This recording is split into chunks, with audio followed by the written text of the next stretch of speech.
Hey drummers, it's Rob Litton here. Welcome to this free mini song lesson where today I'm going to show you how to play that very distinctive drum fill from the song Pinball Wizard by The Who, drummed of course by Keith Moon.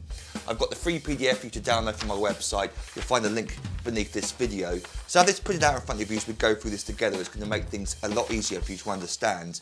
And what I decided to do, as I say, is to show you how Keith varies that big fuddle-a-dump drum fill that you hear throughout the song. The rest of it's sort of just improvisation, loads of crash cymbals, open hi-hats, a couple of other drum fills, which I'm sure you can work out for yourself, but it's really that mysterious little tom, as I say, I call it the fuddle-a-dump drum fill, that's the most mysterious. And I discovered that there were 4 different variations that Keith plays throughout the song.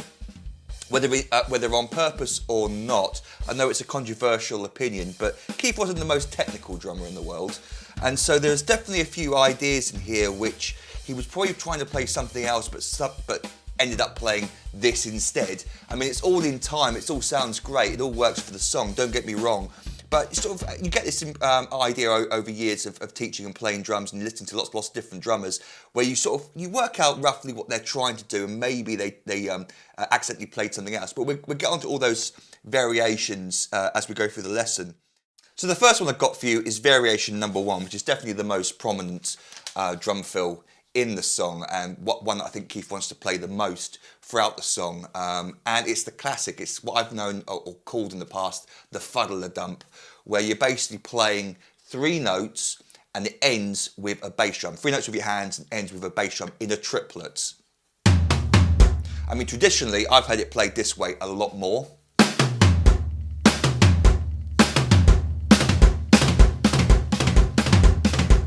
The fuddle-a-dump, fuddle-a-dump, fuddle-a-dump.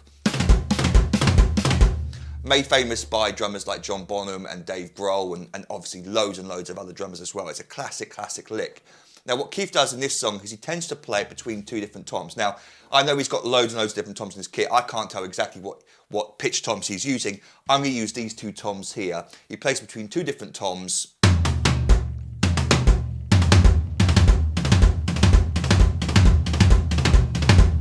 So we've got this basic idea that he uses throughout the song, and he throws it into the drum beat on the and a beat 2. Before we go into actually in context, let me just talk about the drum beat itself. For most of the song, Keith is playing this idea. 1 and 2 and 3 and 4 and 1 and 2 and 3 and 4 and 1 and 2 and 3 and 4 and 1. This crash cymbal motif on 1 and the and of beat 3. He's not playing the bass drum all the way through on the snare drum notes. He's just playing the bass drums in between the snare drums. Sometimes he's also famous for just playing the bass drum all the way through. If you want to do that, absolutely fine, but I was able to find an isolated drum track of Keith performing this song, and you can hear that he's not playing the bass drum on beats 2 and 4. The other thing he's doing, which I know is uncommon for him, I know live he likes to use his crash cymbals as a hi-hat thing, but he definitely is using a hi-hat on this recording. You can hear it open and close, and you can hear that he's riding on the hi-hat for most of the song. It's mostly closed. So just be aware of that as well. Also, because of the isolated recording, I was able to hear clearly that there is actually a crash cymbal on beat 1. You don't hear it very clearly on the recording, but you definitely hear that crash cymbal on the and of beat 3. That's very prominent. 1 and 2 and 3 and 4 and 1. So now back to where we put that drum fill in. Keith tends to play it most of the time on the and of beat 2. And it's the same idea as before. We're going to start on the and of beat 2 and 3, and that last bass drum note is beat 3. The other thing he does is he plays the bass drum with the first notes. So it's a triplet idea, and to 3. In the space of that 1/8 note, we're playing 3 notes, and to, and the 4th note, the last note, is the bass drum on beat 3, starting the next 8th note.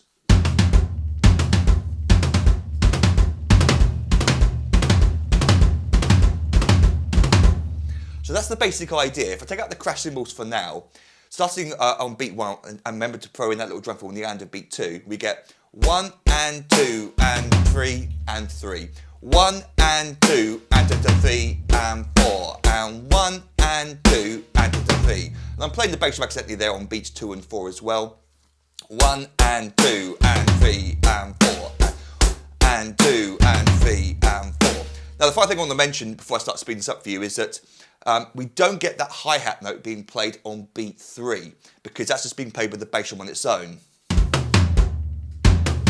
So we actually come back in with the right hand and it falls on that crash cymbal on the and of beat 3. Then we go back to the hi-hat. So slowly we get this.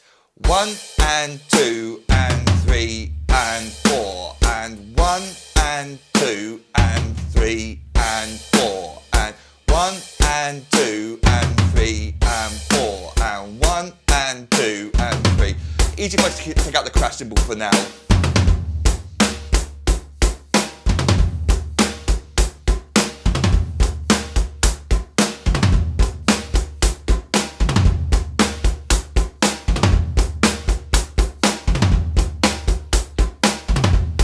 Now put the crash cymbal back in.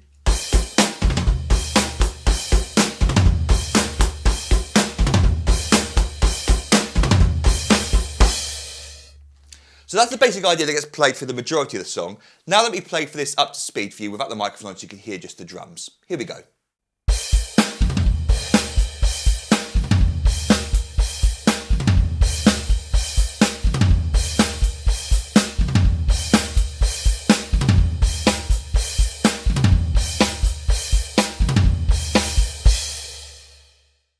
So for variation 2, we've got exactly the same rhythm going on, it's just the orchestration that's different. So before we had, now we're going to get, so it's the same 3 notes, just played this way instead.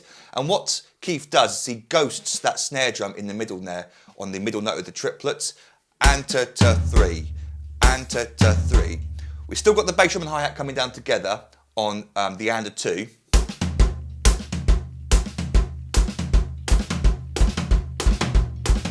Now, if you're playing on the standard kit, you might want to come up to one of the toms rather than throw back to the floor tom if it's quite far away from your hi-hat. It's up to you what toms you use. But we've got exactly the same rhythm with the crash cymbals going on most of the time, but we get this instead.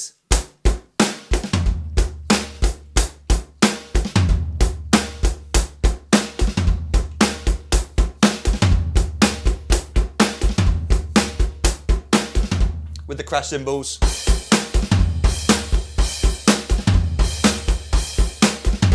So again, exactly the same rhythm, it's just played, orchestrated differently. Let's hear that played a few times up to speed.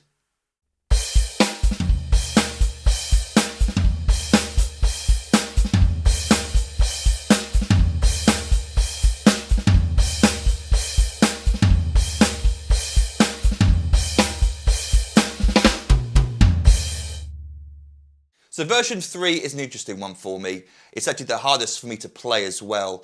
And he does play this quite a bit. Despite me saying that technically he's not very proficient earlier on, this is a very technical little drum fill that I really can't play up to speed cleanly. But it also leads into the idea where Keith also can't play it cleanly 100% all the time either, and it leads us into variation 4, which is our next example. It sort of moulds into it. You'll see what I mean when we get onto that example in a second. So it's exactly the same as our previous example, except that middle ghosted snare drum note is now going to be buzzed, and Keith is very good at playing buzz rolls. I tend to play them as double strokes accidentally or on purpose. I'm not very good at buzz strokes. Keith is very good at those. So this is very hard for me to play correctly. We get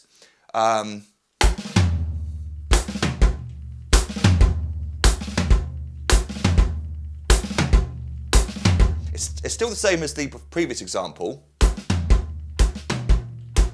but buzzed. And when you start to play it up to speed, getting that in time is rather tricky.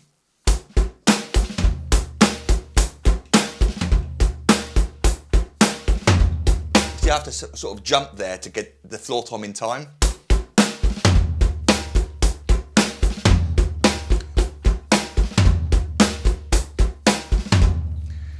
That's sort of it. I'm not very good at playing it at faster speed with the crash cymbals and stuff. Keith obviously is. So what I've got for you instead, just so you don't think I'm a complete bottler on this, is a simplified version, the next example on the chart, which isn't the same as what Keith plays, but it's sort of similar. Instead of playing, from our previous example, we're just going to play both those notes on the snare drum. So instead of the hi-hat starting it, we're going to start on the snare drum. Those first two notes are played quietly.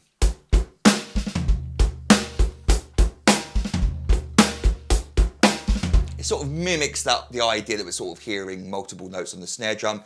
It is a cheat. It's also very cool variation, but it's not exactly what's being played on the recordings. This is my cheaty simplified version for the buzz stroke version. And in time with the crash cymbals.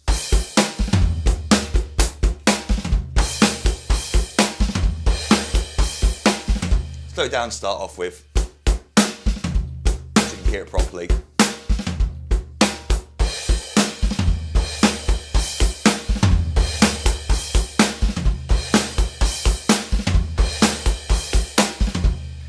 That's sort of it. Let's hear the simplified version played up to speed a few times.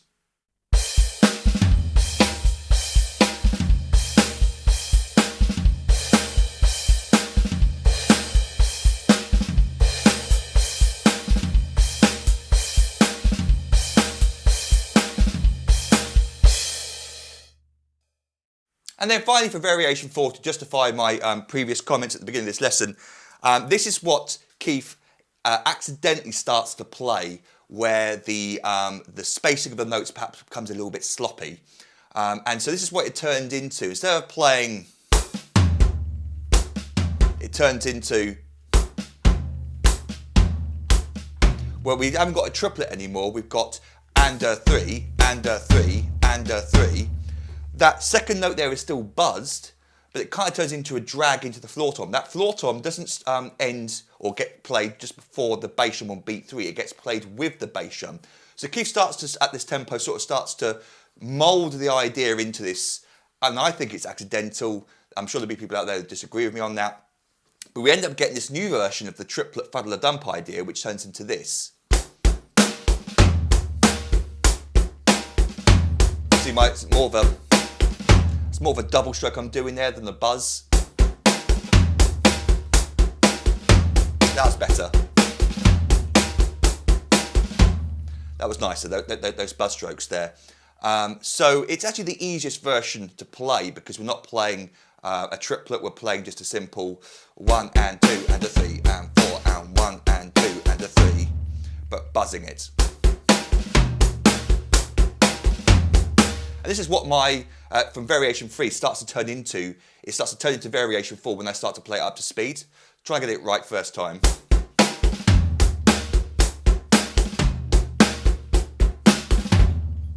I'm going to keep all these mistakes in for you.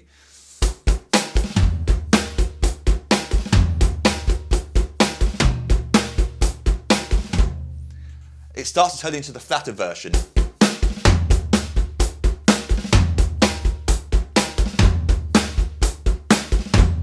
I'm just not very good at buzzing that middle note. So let me just play for you finally that final version, variation 4, up to speed. Here we go.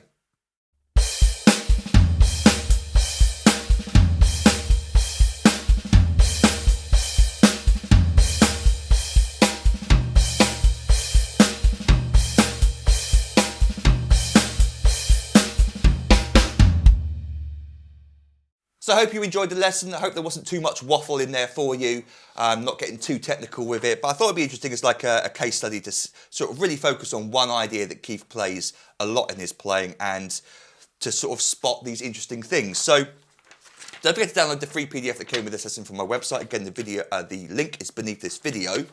And then while you're over at the website, you might want to consider signing up to become an online member. And what I currently offer for £97, actually it's on sale at the moment, it's a 50% discount for the new year. I'll be doing that for at least another week or two.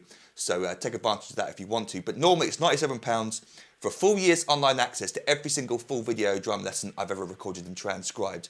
And unlike this lesson, with my full video song lessons, I teach you the song from start to finish. You get the fully transcribed PDF drum chart. And like I said, I've got over 600 famous and popular songs, including some Who songs as well, although most of my Who lessons are the mini lessons. But there's plenty of Keith Moon stuff up on the website already for you if you want to get your teeth stuck into that. I'd like to thank you for signing up and give you access to hundreds more little videos teaching you many, many famous drum beats fills and even drum solos, including some Who stuff. I'll give you 3 ebooks I've written over the years containing hundreds more famous drum beats, fills and solos. And then over the year of your subscription, you also gain instant online access to all the new material that I upload for my members. And I record new lessons every week unless I'm ill or on holiday. So you've got lots of cool stuff to look forward to over the year of your subscription. But if you've got any questions about any of that, then feel free to email me, robertdrumstheword.com. And until our next drum lesson together, toodle pip and happy drumming to you.